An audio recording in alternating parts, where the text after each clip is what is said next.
ಸಮಾಜದಲ್ಲಿ ಅಸ್ಪೃಶ್ಯತೆ, ಬಡತನ, ನಿರುದ್ಯೋಗ ಹೋಗಲಾಡಿಸಲು ಶ್ರಮಿಸಿದ ಮಹಾನ್ ವ್ಯಕ್ತಿ ಡಾಕ್ಟರ್ ಬಾಬು ಜಗಜೀವನ್ ರಾಮ್ ಜಯಂತ್ಯೋತ್ಸವ ಅದ್ದೂರಿಯಾಗಿ ಜರುಗಿತು. ಕಲಬುರಗಿ ಮಹಾಪೌರ ಯಲ್ಲಪ್ಪ ನಾಯ್ಕೋಡಿ ಮಾತನಾಡುತ್ತಾ, ಸಮಾಜದಲ್ಲಿ ಅಸ್ಪೃಶ್ಯತೆ, ಬಡತನ, ನಿರುದ್ಯೋಗ ಮತ್ತು ಹಸಿವು ಈ ಎಲ್ಲಾ ಸಮಸ್ಯೆಗಳು ನಿವಾರಿಸುವಲ್ಲಿ ಶ್ರಮಿಸಿದ ಹಸಿರು ಕ್ರಾಂತಿ ಹರಿಕಾರ ಡಾಕ್ಟರ್ ಬಾಬು ಜಗಜೀವನ್ ರಾಮ್ ರವರು ಮಹಾನ್ ವ್ಯಕ್ತಿಯಾಗಿದ್ದಾರೆ ಎಂದು ಮಹಾನಗರ ಪಾಲಿಕೆಯ ಮಹಾಪೌರರಾದ ಪೂಜ್ಯ ಯಲ್ಲಪ್ಪ ನಾಯ್ಕೋಡಿ ಅವರು ಹೇಳಿದರು.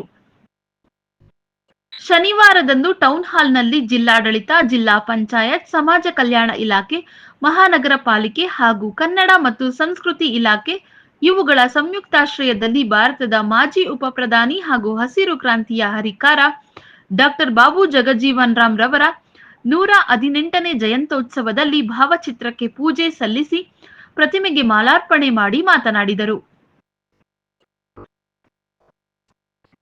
ಹಸಿರು ಕ್ರಾಂತಿ ಹರಿಕಾರ ಡಾಕ್ಟರ್ ಬಾಬು ಜಗಜೀವನ್ ರಾಮ್ ರವರು ದೇಶದಲ್ಲಿ ಆಹಾರ ಭದ್ರತೆ ಕಾಡುತ್ತಿರುವ ಸಂದರ್ಭದಲ್ಲಿ ಅವರು ತೆಗೆದುಕೊಂಡ ದಿಟ್ಟ ನಿರ್ಧಾರದಿಂದ ಹಲವಾರು ಸಮಸ್ಯೆಗಳು ನಿವಾರಣೆಯಾಗಲು ಸಾಧ್ಯವಾಯಿತು. ಭಾರತ ದೇಶದಲ್ಲಿ ಏಪ್ರಿಲ್ 5ರಂದು ಸಂಭ್ರಮದ ದಿನಾಚರಣೆಯನ್ನು ಆಚರಿಸಲಾಗುತ್ತದೆ ಎಂದರು. ವರದಿ ಮಲ್ಲಿಕಾರ್ಜುನ ಸಂಗೊಳಗಿ, NKS TV4 ಕಲಬುರಗಿ.